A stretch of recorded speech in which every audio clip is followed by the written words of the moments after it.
வேலை. உங்களுக்கு உங்கள் வேலை செய்ய பிடிக்காது, எனக்கு என்னோடய வேலையை செய்ய பிடிக்காது. இந்த உலகத்தில் யாருக்குமே அவங்கவுங்க வேலையை செய்ய பிடிக்காது.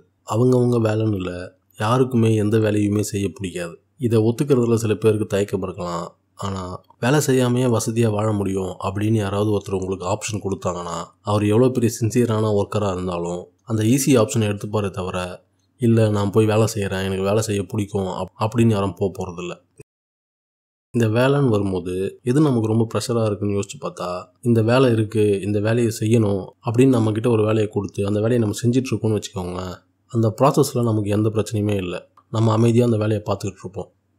அட் ப்ரெசன்ட் நம்ம திருப்தியாக இருக்கும். ஆனால் ஒரு வேலை இருக்குது, அதை பண்ணணும், பண்ண வேண்டி இருக்குது, ஸ்டாக்கில் இருக்குது, பைப் லைனில் இருக்குது, அடுத்து இந்த வேலையை பண்ணணும் அப்படிங்கிறது மண்டையில் இருந்துச்சுன்னா, அதுதான் இருக்கிறதுலையே ரொம்ப பெரிய ப்ரெஷர். அந்த வேலையை நீங்கள் செய்யும் போது கூட அவ்வளோ ப்ரெஷர் இருக்காது. அந்த வேலை செய்யப்படாமல் நம்ம மண்டைக்குள்ளேயே இருக்கும்போது அது ரொம்ப பெரிய ப்ரெஷராக இருக்குது. இதை நான் ஸ்கூல் டேஸ்லேருந்தே உணர்ந்திருக்கேன். நாளைக்கு கெமிஸ்ட்ரி எக்ஸாமுக்காக படிக்கணும் அப்படின்னு நான் முடிவு பண்ணேன்னா, உடனே புக் எடுத்து படிச்சிட மாட்டேன். படிக்கணும் அப்படிங்கிற வேலை என் மைண்டில் இருக்கும். ஆனால் அந்த வேலையை நான் எடுத்து செய்யவே மாட்டேன். ஆனால் படிக்கணுங்கிற அந்த எண்ணம் இருக்குல்ல மண்டைக்குள்ளே, அது ஒவ்வொரு மணி நேரம் கூட மண்டைக்குள்ளே வெயிட் ஏறிக்கிட்டே இருக்கும். வழக்கம் போல் வாசலில் உட்காந்து போகிறவங்க வரவங்கள வேடிக்கை பார்த்துக்கிட்டு ஒரு மணி நேரத்தையாக கடத்திக்கிட்டே இருப்பேன்.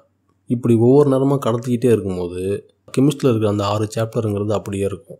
இந்த வெயிட்டை இறக்கி வைக்கிறது இருக்கு இல்லையா, இதுக்கு நம்ம அந்த வேலையை செய்யணும். அதாவது நம்ம அதுக்கான எஃபர்ட்டை போடணும். இந்த எஃபர்ட்டை போடாமலேயே இந்த வெயிட்டை நம்மளால் இறக்கி வைக்க முடியும் அப்படின்னா அது எவ்வளோ பெரிய ரிலீஃபாக இருக்கும். அதுக்கு பேர் தான் நம்மளோட வேலையை அடுத்தவன் தலையில் கட்டுறது.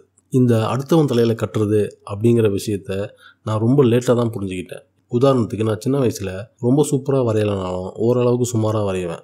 அதனாலேயே என்ன பண்ணுவானுங்க, பயாலஜி ரெக்கார்ட்லலாம் இருக்கிறதுலே கஷ்டமான டயக்ராமை அவனுங்க பண்ணாமல் என்கிட்ட கொடுக்கலான்னு வச்சுருப்பானுங்க. என்னுடைய திறமைக்கு மதிப்பளித்து அவர்கள் என்கிட்ட வராங்க, அதுக்கு நான் மதிப்பு கொடுத்து நான் அவங்களுக்கு அதை வரைச்சி கொடுக்கணுங்கிறத நினச்சிக்கிட்டு நான் அதை பண்ணிகிட்டு இருந்தேன். ஆனால் அது அப்படி இல்லை. அவங்களோட வேலையை என் தலையில் கட்டுறாங்கங்கிறது எனக்கு லேட்டாக தான் புரிஞ்சுது. லேட்டானால் ரொம்ப லேட்டாக புரிஞ்சுது. நான் வேலைக்கு போக ஆரம்பித்த புதுசில் என்னோடய மார்க்கெட்டிங் மேனேஜர் ஒரு லிஸ்ட் ஆஃப் டேட்டாஸ் கொடுத்தாரு. ஒரு குறிப்பிட்ட சார்ட் ஆஃப் டேட்டாஸை மட்டும் ஃபில்டர் பண்ணி வெளியில் எடுக்கணும். கிட்டத்தட்ட 1 வாரம் அந்த வேலை ஓடிச்சு. இந்த 1 வாரமும் அந்த மார்க்கெட்டிங் மேனேஜர் என்கிட்ட அவ்வளோ பாசமாக நடந்துக்கிட்டார். அப்புறமா தான் தெரிஞ்சது, அந்த டேட்டா என்ட்ரி வேலையை எங்கள் எம்டி அவரை பண்ண சொல்லி பர்சனலாக அவர்கிட்ட கொடுத்துருக்காரு. அண்டு முக்கியமாக இந்த மாதிரி ஒரு வேலையை அடுத்தவன் தலையில் கட்டுறதுங்கிறது ஒரு அடிக்ஷன் மாதிரி. உங்கள் வேலையை அடுத்தவன் தலையில் கட்டும்போது தான் அது உங்களுக்கு புரியும் அது எவ்வளோ பெரிய போதைன்னு. என் மண்டை ஃபுல்லாக கூலிங் ஆகி, மூளை ரிலீஸ் ஆகி, பிளட் ஃப்ளோலாம் ஸ்டேபிள் ஆகி, ஆக்சிஜனை முழுசாக நல்லா ஃபீல் பண்ண முடிஞ்சுது.